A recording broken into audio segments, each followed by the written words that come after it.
제가 현관문을 열고 들어섰을 때 수진이 제게 건넨 첫마디는 따뜻한 인사도 옅은 미소도 하다못해 가식적인 안부 인사도 아니었습니다.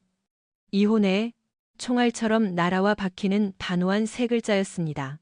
그녀는 아일랜드 식탁에 기대 팔짱을 낀 채 저를 늘 불편하게 만들던 그 오만한 비소를 짓고 있었습니다.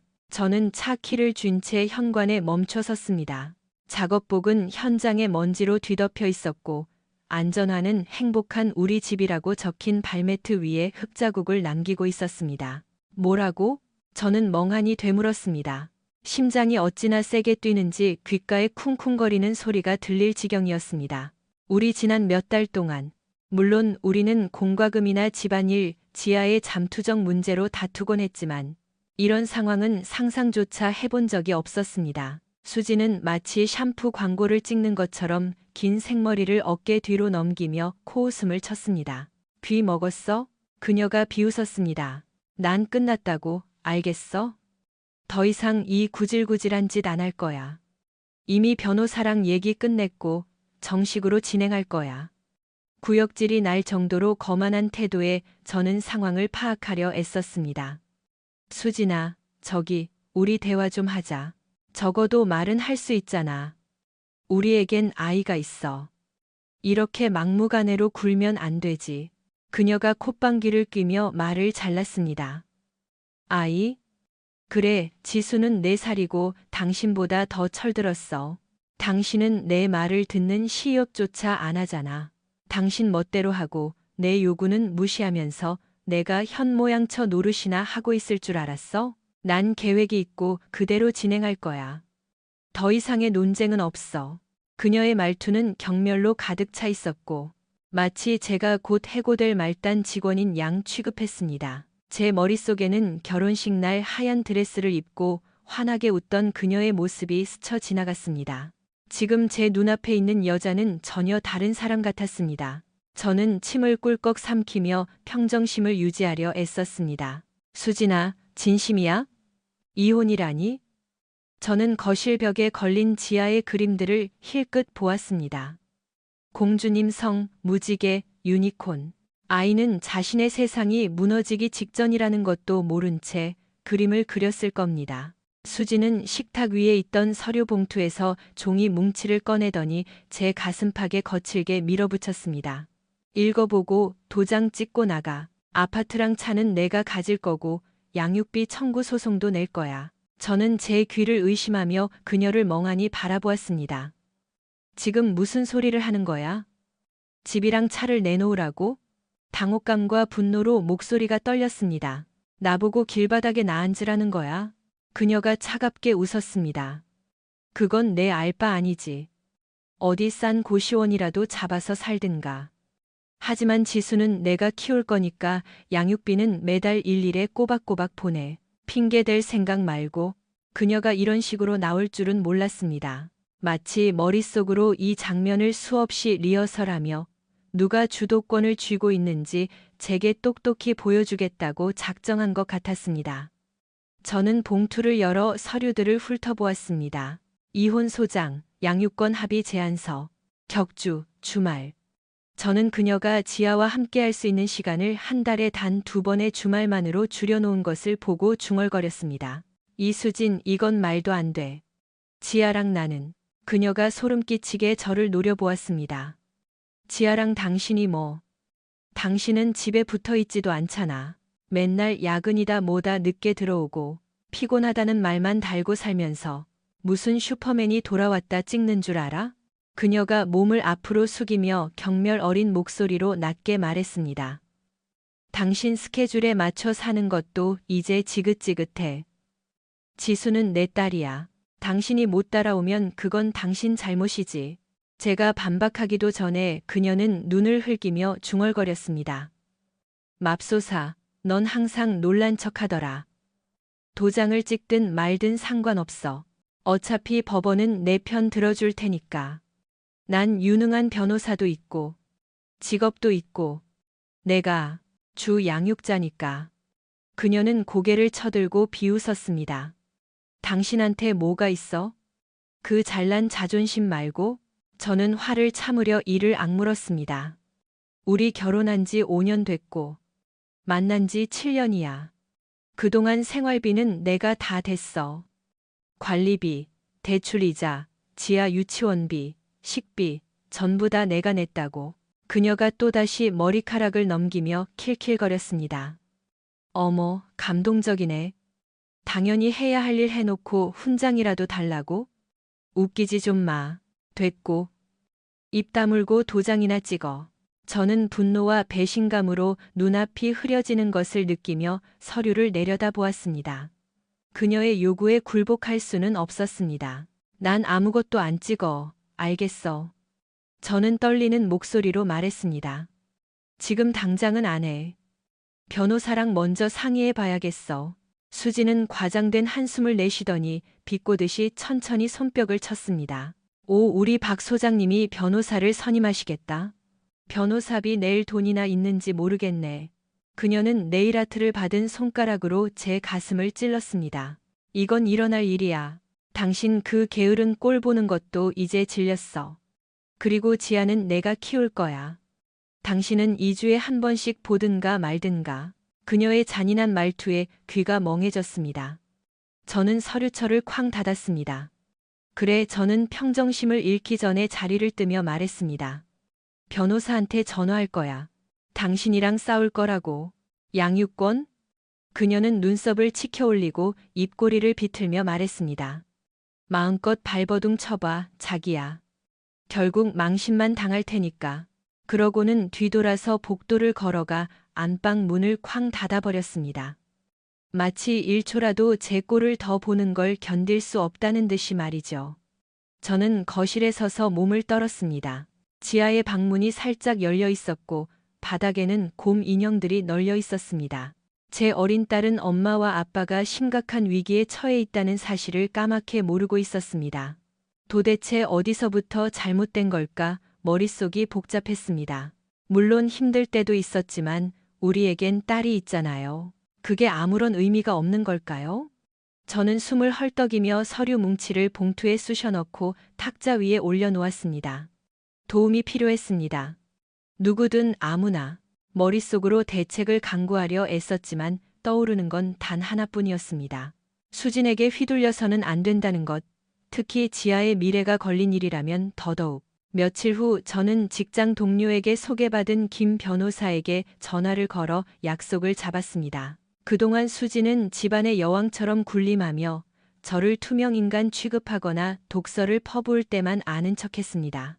그녀는 이미 제 짐을 거의 다 싸놓은 상태였습니다. 마치 제가 이미 집을 나간 사람인 양 제 물건들을 박스에 처박아 베란다에 쌓아두었습니다. 숨이 막힐 듯한 긴장감이 감돌았습니다. 그 주 금요일, 지아가 어린이집에서 돌아왔을 때 수지는 아이가 친구들과 놀러 갈 거라고 통보했습니다.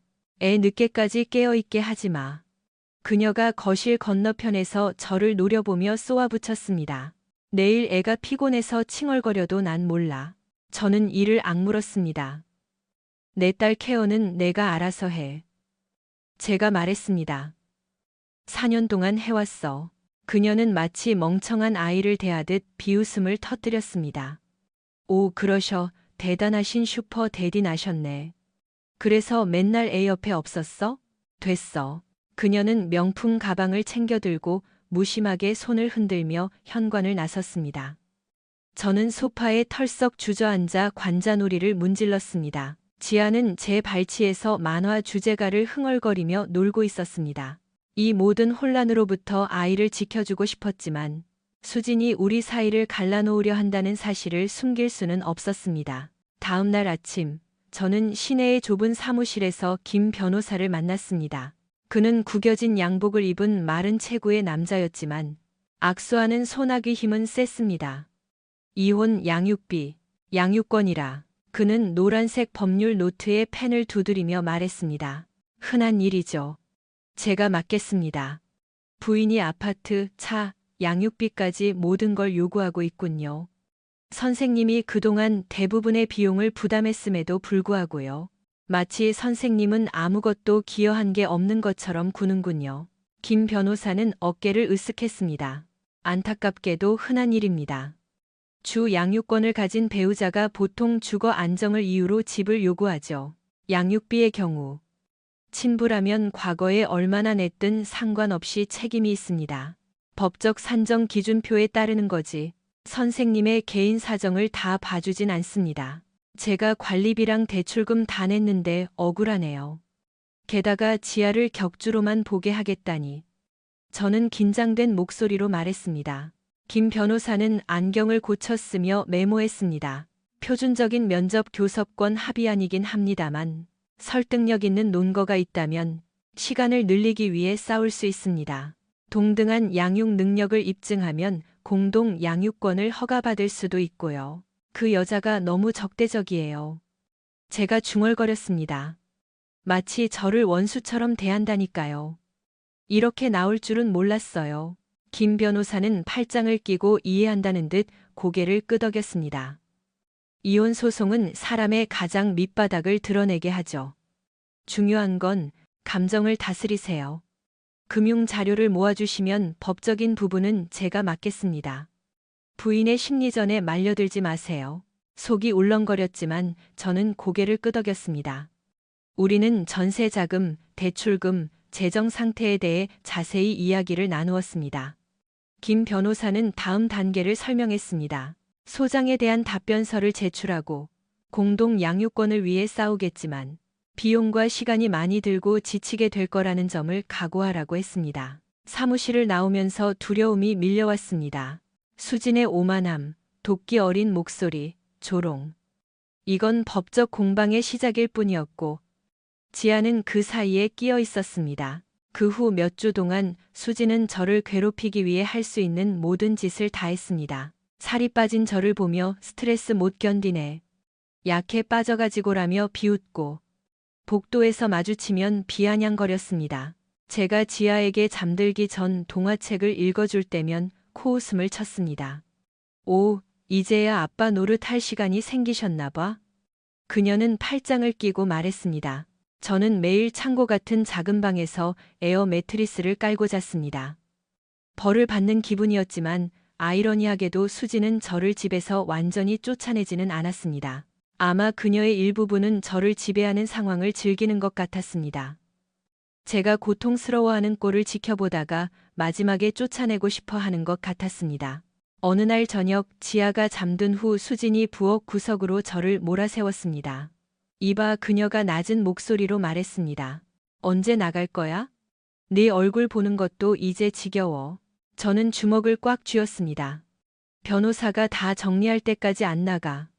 나도 여기 있을 권리 있어. 그녀가 비웃었습니다. 그래? 네가 뭐 그리 결백하다고. 잘 들어, 장난 아니야. 내 시간은 얼마 안 남았어.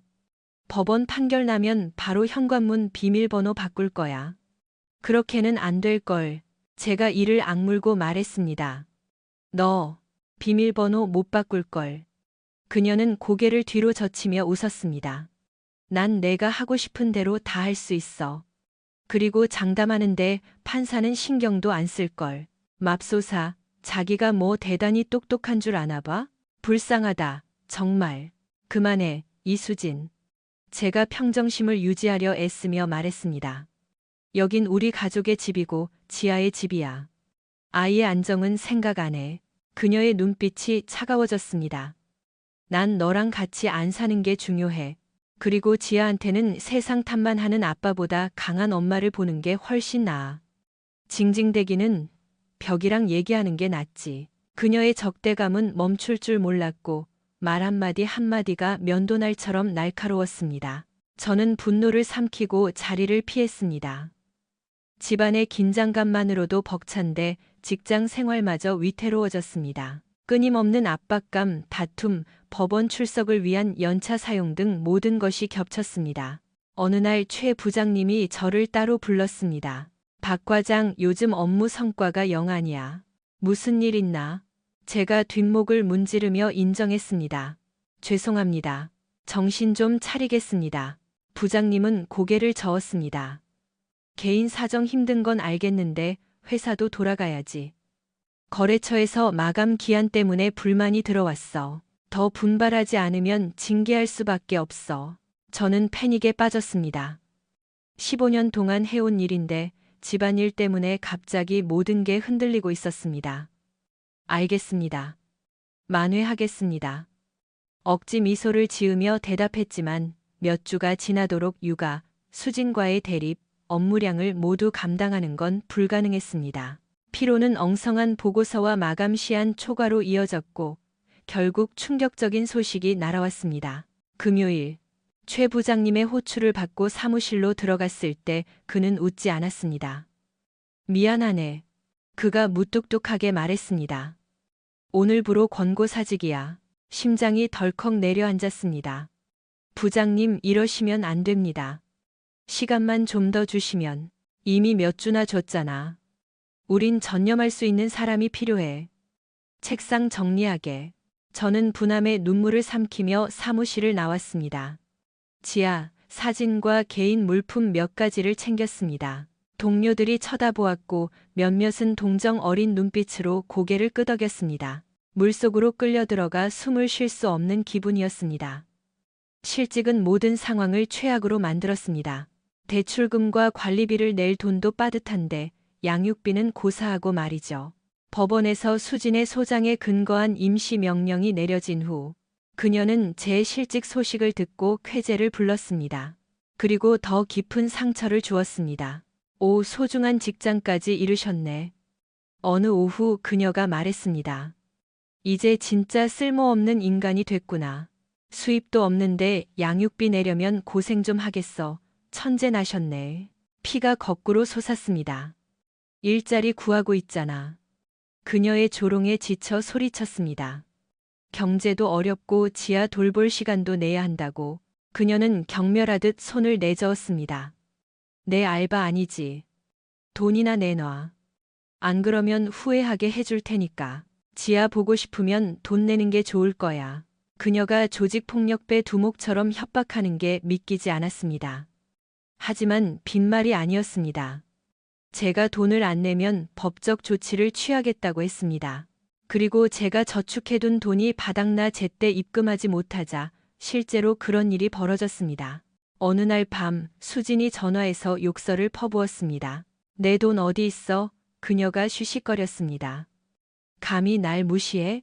나 노력하고 있어. 이마에 식은땀을 흘리며 더듬거렸습니다. 방금 면접 보고 왔어. 어떻게든 해결할 테니까 시간 좀 더 줘. 수화기 너머로 비웃음 소리가 들렸습니다. 시간은 무슨 얼어 죽을. 내가 경고했지. 내 돈 건드리면 인생 지옥으로 만들어주겠다고. 더 이상 안 봐줘. 그녀는 전화를 끊었습니다. 며칠 뒤 새벽 6시 현관문을 쾅쾅 두드리는 소리가 났습니다.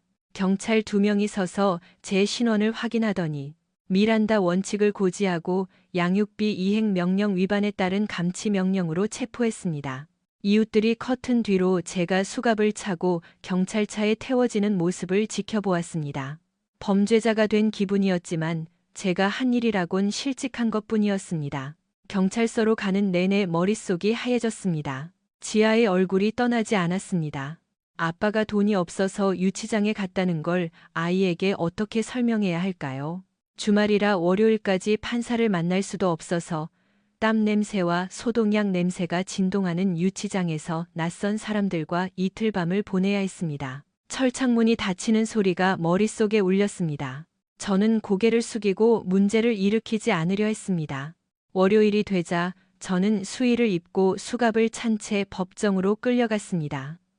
판사는 저를 거의 쳐다보지도 않았습니다. 그는 제 양육비 미지급 기록과 반복된 경고를 훑어보더니 무미건조한 목소리로 말했습니다. 피고인을 구치소 5개월 감치에 처한다. 저는 믿을 수 없어서 멍하니 그를 쳐다보았습니다. 실직해서 몇 번 입금 늦은 것 때문에 5개월이라고? 국선 변호인이 구직 중이었고 사정이 어려웠다고 변론했지만 판사는 요지부동이었습니다. 법이 그렇습니다. 그는 의사봉을 두드렸습니다. 곧바로 저는 구치소로 이송되었습니다. 또 다른 수의로 갈아입고 이번에는 여러 사람이 북적이는 혼거실에 수감되었습니다. 씻지 않은 몸 냄새, 눅눅한 냄새, 그리고 소독약 냄새가 코를 찔렀습니다. 제 옆자리를 쓰는 남자는 말도 안 걸고 고개만 까딱거렸습니다. 고함, 기침 소리, 발소리가 끊이지 않았습니다. 불안감은 극에 달했습니다. 저는 쥐 죽은 듯 지내며 사고 치지 않으려 애썼습니다. 하지만 밤이 되어 조용해지면 잡생각이 저를 괴롭혔습니다. 돈 안 냈다고 비웃던 수진의 얼굴. 아빠가 왜 사라졌는지 몰라 불안해할 지아의 미소. 슬픔과 분노가 뒤섞인 독소 같은 감정이 느껴졌습니다. 내 인생이 왜 이렇게 빨리 망가졌을까? 3주 후 편지 한 통을 받았습니다. 발신인은 상철, 우리 집 집들이 때도 왔던 옛 친구였습니다. 몇 년 전 멀어졌던 친구였죠. 봉투를 뜯는데 손이 떨렸습니다. 주변 소음이 시끄러웠지만 신경 쓰지 않았습니다. 상철의 편지 내용은 충격적이었습니다. 그동안 연락 못해서 미안하지만 더 이상 참을 수 없었다고 했습니다. 수진이 수년간 저를 속여왔으며 지아가 태어나기 전부터 한태수라는 다른 남자와 만나고 있었다는 겁니다. 그리고 지아가 제 친딸이 아닐 가능성이 매우 높으니 유전자 검사를 해보라고 권유했습니다. 숨을 쉴 수가 없었습니다. 심장이 미친 듯이 뛰었습니다. 다시 읽어보았습니다. 수진이는 태수랑 아주 오래전부터 만났어. 네가 모든 비용을 대게 만들었다고 자랑하고 다니더라. 유전자 검사 꼭 해봐. 미안하다 친구야. 마트 간다며 늦었던 밤들, 은밀한 통화들, 몇몇 남자 동료들과의 미묘한 기류. 수진의 비웃는 얼굴이 떠오르며 모든 퍼즐이 맞춰졌습니다. 만약 지아가 내 딸이 아니라면 수진이 딴 놈 아이를 나한테 키우게 하고 양육비 뜯어내고 구치소까지 보내고 직장까지 잃게 만든 거라면 분노가 치밀어 올랐습니다. 편지를 구겨 이마에 갖다 댔습니다. 옆자리 수감자가 쳐다봤지만 무시했습니다. 출소하자마자 검사에서 그 여자에게 대가를 치르게 하겠다는 생각뿐이었습니다. 그날 밤은 고통과 분노 사이에서 잠을 이룰 수 없었습니다. 지아는 내 인생의 빛인데 친딸이 아니라면 그 아이는 나에게 어떤 의미가 되는 걸까? 감정이 뒤죽박죽이었습니다. 드디어 출소하는 날이 왔습니다. 바깥 공기를 마시는 게 너무 오랜만인 것 같았습니다. 교도관이 체포되던 날 입었던 옷을 돌려주었습니다. 옷이 헐렁해졌습니다. 살이 빠졌고 낡은 거울에 비친 제 얼굴에는 새로운 주름이 생겼습니다. 정문을 나서자 눈부신 햇살에 눈을 뜰 수 없었습니다. 직장도 돈도 집도 없었지만 계획은 확실했습니다. 유능한 변호사를 찾아 유전자 검사를 하고 수진을 심판대에 세우는 것. 남은 돈을 탈탈 털어 택시를 잡았습니다. 부모님이 데리러 오시겠다고 했지만 동정 어린 시선을 받기 싫어 혼자 하겠다고 했습니다. 친구 소개로 강 변호사를 만났습니다. 사무실은 작고 서류가 쌓여 있었지만 법정에서 독하기로 소문난 사람이었습니다. 저는 모든 것을 털어놓았습니다. 이혼, 양육비 문제, 수감 생활, 수진의 불륜과 지아의 친자 의혹에 대한 상철의 편지까지. 강 변호사는 심각한 표정으로 경청했습니다. 이야기가 끝나자 그가 말했습니다. 심각하네요. 만약 지아 양이 친자가 아니라면 이건 명백한 사기입니다. 손해배상 청구는 물론이고 냈던 양육비 반환 소송도 가능합니다. 당장 법원에 친자 확인 소송을 제기하고 유전자 검사 명령을 신청하죠. 저는 목이 메어 고개를 끄덕였습니다. 해주세요. 진실을 알아야겠어요. 이대로는 못 살아요. 강 변호사가 펜으로 책상을 두드렸습니다. 각오하세요. 복잡해질 겁니다. 부인이 순순히 응하지 않을 테고 검사 결과를 지연시키거나 거부할 수도 있어요. 하지만 친자 확인 검사 명령을 받아내도록 밀어붙일 겁니다. 유전자 검사 당일, 저는 칙칙한 베이지색 벽의 병원 대기실에 있었습니다. 수진이 지아를 데리고 왔습니다. 여전히 화려하게 치장했지만 명품 선글라스 너머로 입꼬리를 비틀며 경멸을 드러냈습니다. 지아는 저를 보자마자 얼굴이 환해졌습니다. 아빠. 아이가 소리치며 제 품에 안겼습니다. 가슴이 벅차올랐습니다. 딸기 향 샴푸 냄새를 맡으며 아이를 꽉 껴안았습니다. 수지는 팔짱을 낀 채 뒤에 서서 허튼 수작 부리지 말라는 눈빛으로 저를 노려보았습니다. 간호사가 불렀습니다. 지아는 간호사가 볼 안쪽을 면봉으로 긁어내는 동안에도 천진난만하게 웃었습니다. 저는 억장이 무너지는 걸 참으며 지아의 손을 잡았습니다. 제 차례가 끝나자 수진은 제 눈을 피했습니다. 복도에서 수진이 저를 몰아세웠습니다. 네가 뭐 똑똑한 줄 아나 본데. 그녀가 쉬쉬거렸습니다. 이딴 멍청한 검사한다고 여기까지 끌고 와? 시간 낭비야. 저는 이를 악물었습니다. 지아가 내 딸이면 당당하게 아빠 노릇할 거고 아니면 진실을 알 권리가 있어. 참 단순하네. 그녀가 비웃었습니다. 넌 구제불능 패배자야.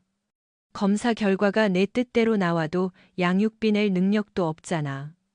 결과가 내 생각과 다르면 혼자서 헛물 켜고 망신만 당하는 거지. 저는 소란 피우지 않으려고 심호흡을 했습니다. 지아가 영문을 모르겠다는 표정으로 제 손을 잡아당겼습니다. 수지는 가자. 지아야라며 마치 제가 남인 것처럼 아이 손을 낚아채 끌고 갔습니다. 멀어지는 그들을 보며 가슴이 무거웠습니다. 검사 결과를 기다리는 2주는 지옥 같았습니다. 잠도 제대로 못 잤습니다. 친구 집 소파에서 자고 밤새 뒤척였습니다. 모르는 번호로 계속 전화가 왔는데 아마 빚 독촉 전화였을 겁니다. 무시했습니다. 오직 친자 확인 결과만 기다렸습니다. 마침내 결과가 도착했을 때 저는 친구 집 뒷마당 계단에 앉아 조심스럽게 봉투를 뜯었습니다. 건조한 문구가 눈에 들어왔습니다. 0. 친부일 확률 0%.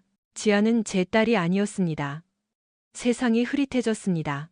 실수이길 바랐지만 과학은 거짓말을 하지 않았습니다. 저는 계단에 주저앉아 눈물을 터뜨렸습니다. 지아의 큰 눈망울, 까르르 웃던 소리, 아빠라고 부르던 그 순수한 행복함이 떠올랐습니다. 내 핏줄이 아니었습니다. 수진이 저를 속였고 상철의 말이 맞았습니다. 충격이 가라앉자 검은 분노가 솟구쳤습니다. 수진은 알고 있었습니다. 수년 동안 저를 이용해 먹고 모든 비용을 떠넘기고 지아의 인생에서 저를 밀어내고 돈 못 낸다고 구치소까지 보냈습니다. 그리고 지아.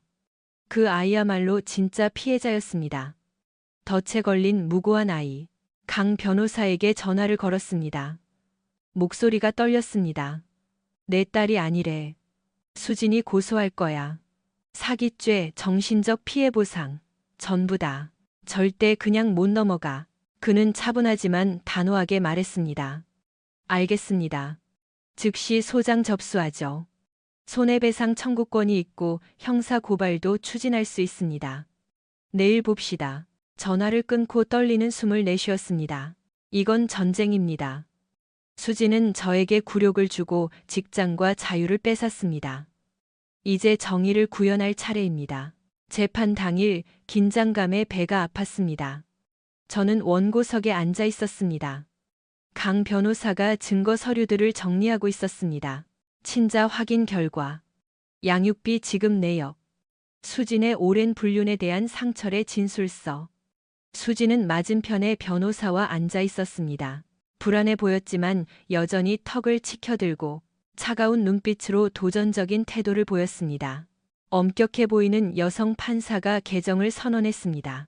강 변호사는 논리정연하게 사건을 전개했습니다. 수진이 어떻게 저를 속여 지아가 제 친딸이라고 믿게 했는지, 제가 수년간 재정적 지원을 했고 심지어 양육비 문제로 감치까지 당했는지 설명했습니다. 수진의 변호사는 그녀가 지아의 친부에 대해 확신이 없었으며 선의로 행동했다고 변론하려 했습니다. 수진은 반성하는 척했지만 입가에 스치는 비웃음은 숨기지 못했습니다.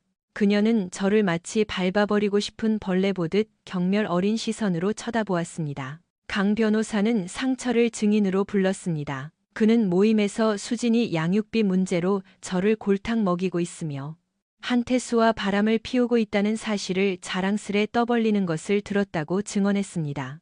수진은 그가 거짓말을 하고 있다며 끼어들려 했습니다. 저 남자는 항상 저한테 악감정이 있었어요. 판사는 친자 확인 결과가 증거로 제출되자 조용히 하라고 경고했습니다. 수진의 태연한 척하던 가면이 무너졌습니다. 그녀는 불편한 듯 몸을 뒤척이며 저를 증오스럽게 노려보았습니다. 이 상황을 빠져나갈 구멍을 찾으려 머리를 굴리는 게 훤히 보였습니다. 마침내 판사가 판결을 내렸습니다. 피고 이수진은 유죄입니다. 서류와 증언을 종합해 볼 때 피고는 친자 관계에 대해 원고 박민호 씨를 고의로 기망한 것으로 보입니다. 허위 사실로 양육비를 요구하여 원고를 구금에 이르게 했습니다. 이러한 행위는 사기에 해당합니다. 수진의 얼굴이 창백해졌습니다. 안도감과 정당한 분노가 섞여 심장이 두근거렸습니다. 판사가 계속했습니다. 피고는 지급받은 모든 양육비를 반환할 책임이 있습니다. 또한 기망행위의 심각성을 고려하여 본 법정은 이 사건을 검찰에 형사고발 조치합니다. 사기죄의 혐의가 명백하다고 판단됩니다. 변호사가 항의했습니다. 판사님, 너무 가혹한 처사입니다. 판사가 말을 끊었습니다. 이건 극악무도한 배신입니다. 박민호 씨는 직장과 자유, 명예를 잃었습니다. 아이 또한 마찬가지입니다. 지아 양 역시 피고의 행동에 의한 피해자입니다. 우리는 그 점을 명심해야 합니다. 수진의 얼굴이 멍해지더니 분노로 일그러졌습니다. 그녀는 저를 가리키며 거의 침을 튀기듯 소리쳤습니다. 이게 다 내 탓이야. 있습니다. 그력에서 이스루시 사로라 닭에 사로고 그력의 서록에서 브리루스로 넌 지아한테 돈이 필요하다는 걸 인정 못하는 찌질이야. 쓸모없는 인간. 판사가 의사봉을 내리쳤습니다. 이수진 씨, 자제하세요. 한 번만 더 소란 피우면 법정 모독죄를 추가하겠습니다. 법정 경위가 다가왔습니다. 수진은 저를 죽일 듯이 노려보며 중얼거렸습니다. 심장은 뛰었지만 속은 후련했습니다. 드디어 그녀의 실체가 드러났습니다. 판사는 양육권 문제로 넘어갔습니다. 피고가 형사처벌에 직면해 있고 생물학적 아버지인 한태수는 양육 의사가 없어 보이므로 본 법정은 박민호 씨에게 임시 양육권을 부여합니다. 그가 지아 양의 실질적 양육자 역할을 해왔다는 점을 근거로 합니다. 저는 충격과 혼란에 빠졌습니다. 지아는 친딸이 아니지만 저를 아빠로 알고 있습니다. 수지는 사기죄로 징역 3년을 선고받았습니다. 수갑을 차고 끌려가면서도 그녀는 분노에 몸을 떨며 저를 저주했습니다. 후회하게 될 거야. 그녀가 눈을 부라리며 소리쳤습니다. 두고 봐. 피눈물 흘리게 해줄 테니까. 제가 키운 아이의 엄마가 끌려가는 모습을 보니 마음이 무거웠습니다. 후련해야 하는데 슬픔이 밀려왔습니다. 재판 이후 지아의 삶은 예전 같지 않을 겁니다. 강 변호사가 제 어깨에 손을 올렸습니다. 잘하셨습니다. 정의가 실현된 겁니다. 저는 멍하니 고개를 끄덕였습니다. 우리는 따가운 햇살 속으로 걸어 나왔습니다. 카메라 플래시는 없었습니다. 유명한 사건은 아니었지만 저에게는 충분히 극적이었습니다. 제 세상이 뒤집혔으니까요. 그동안 지아는 부모님이 봐주고 계셨습니다. 저는 아이를 데리러 갔습니다. 지아는 뒷마당에서 비눗방울 놀이를 하고 있었습니다. 저를 보자마자 얼굴이 환해졌습니다. 아빠, 소리치며 제 품에 안겼습니다. 눈물이 왈칵 쏟아졌습니다. 친딸이 아니라는 걸 알지만 제 마음은 변하지 않았습니다. 아이를 꽉 껴안았습니다. 우리 공주님, 제가 속삭였습니다. 잘 있었어? 아이는 천진난만하게 웃으며 올려다 보았습니다. 할머니가 쿠키 만든대. 나도 도와줘도 돼? 억지 미소를 지었습니다. 그럼 되고 말고. 어머니가 부엌 창문으로 우리를 지켜보고 계셨습니다. 어머니는 검사 결과도 수진의 형량도 아셨지만 지아가 여전히 저를 따르는 모습 또한 보고 계셨습니다. 그날 밤 지아가 잠든 후 어머니가 조용히 저를 부르셨습니다. 앞으로 어쩔 셈이니? 저는 이마를 짚으며 말했습니다. 모르겠어요. 법적으로는 일단 제가 양육권을 가졌는데 생부라는 작자는 관심도 없대요. 지아를 버릴 수는 없잖아요. 겨우 4살이고 아빠라고는 저밖에 모르는데. 어머니는 눈시울을 붉히며 고개를 끄덕였습니다. 네가 그 애를 사랑하는 건 누가 봐도 알지. 핏줄이 전부는 아니란다. 저는 한숨을 쉬었습니다. 어깨가 무거웠습니다. 최선을 다하겠지만 언젠가 지아에게 엄마가 거짓말을 했고 제가 친아빠가 아니라는 사실을 어떻게 설명해야 할까요? 어머니가 제 어깨를 토닥였습니다. 한 걸음씩 가자. 일단은 네가 늘 그랬던 것처럼 아빠가 되어줘. 미래 일은 그때 가서 생각하고. 그래서 저는 앞으로 나아갔습니다. 지아의 일상에 집중했습니다. 유치원 등하원, 동화책 읽어주기, 치킨 너겟으로 저녁 먹기. 안정된 직장을 구할 때까지 부모님이 생활비를 도와주셨습니다. 수지는 감옥에 있고 그녀가 죗값을 치르게 되어 고소한 마음도 있었지만 한편으로는 최악의 방식으로 엄마를 잃은 지아가 안쓰러웠습니다. 법적으로 저는 지아의 보호자였습니다. 친부인 한태수는 법원으로부터 최소한의 양육비 지급 명령을 받았지만 돈을 내지 않았습니다. 양육에는 관심이 없어 보였습니다. 가끔 쥐꼬리만한 돈이 들어오긴 했는데 제가 수진에게 줬던 돈에 비하면 세 발의 피였습니다. 아이러니했죠. 하지만 지아가 최우선이었기에 가진 것으로 최선을 다했습니다. 몇 달이 지나고 예전 동료의 소개로 작은 중소기업에 취직했습니다. 월급은 예전만 못했지만 좋은 시작이었습니다. 지아는 꽤 잘 적응했습니다. 엄마를 그리워하며 언제 오냐고 묻곤 했습니다. 저는 엄마가 지금은 올 수 없다고 설명하려 애썼습니다. 사실을 이해하기엔 너무 어렸습니다. 어느 날 밤 아이를 재우는데 지아가 올려다보며 속삭였습니다. 아빠, 나 사랑해? 그 질문은 그 어떤 것보다 제 가슴을 강하게 때렸습니다.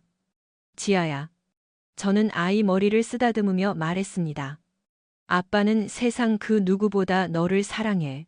아이는 만족한 듯 고개를 끄덕이고 잠이 들었습니다. 제 뺨 위로 눈물이 흘러내렸습니다. 그 순간 깨달았습니다. 유전자 검사 결과 따위는 중요하지 않다는 것을. 지아는 제 딸이고 저는 지아의 아빠입니다. 아이를 위해서라면 무엇이든 할 것입니다.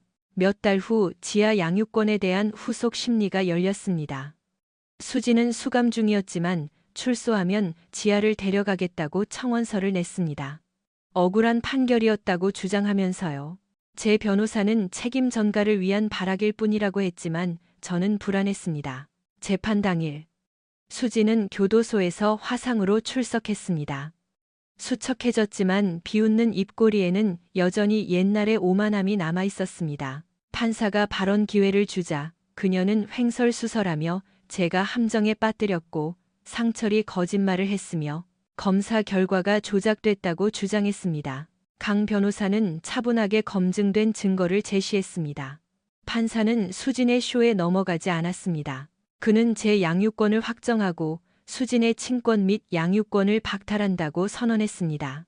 교화가 입증될 때까지는 어떤 권리도 없습니다. 수진은 화면 너머로 저를 증오스럽게 노려보았습니다. 대가 치르게 될 거야. 그녀가 악을 썼습니다. 저는 대꾸하지 않았습니다. 법정 경위가 연결을 끊었습니다. 밖으로 나오자 심장이 쿵쿵거렸지만 안도감이 들었습니다. 적어도 지금은 지아가 엄마의 조종으로부터 안전합니다. 승리감은 없었습니다. 그저 인생이란 이런 것이라는 지친 수용만이 남았습니다.